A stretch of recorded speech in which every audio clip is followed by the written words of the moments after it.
For our second story, I've chosen another one of my Royal Signals heroes, who's Ralph Bagnold. At the time, in the 20s to 30s, he was a major. He was looking for some adventure training to go out and hone his skills, and he noticed a map of Libya, particularly the sand seas of Libya, were completely blank, with no detail in at all, and it was thought that if you ever either wandered in or certainly drove in, you'd never come back out alive.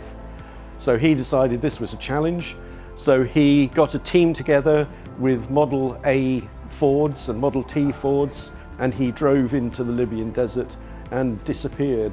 And he would do this for the next 5 or 6 years, and he learned so many tricks of the trade in the desert by navigating through it that it became later, particularly in the Second World War, an incredibly useful thing, although obviously he wouldn't know it at the time. Part of the problem with the Libyan sand seas is there are a lot of magnetic anomalies, so a normal magnetic compass doesn't work.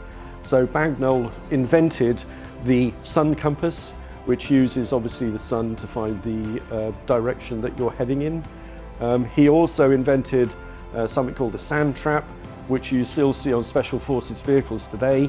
You'll see a metal plate with lots of holes in, and basically this is a device so that if you get bogged down in soft sand, you put it beneath your tyres and you can actually drive out and debog yourself.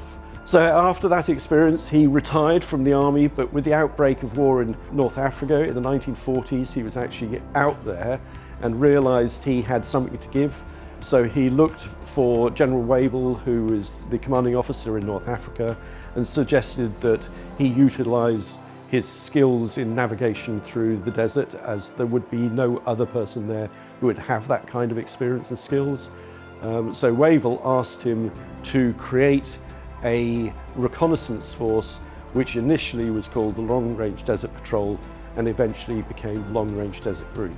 He then selected all sorts of people to create his team around, and eventually when the SAS were formed, the LRDG teamed up with the SAS and they got the nickname the SAS Taxi Service.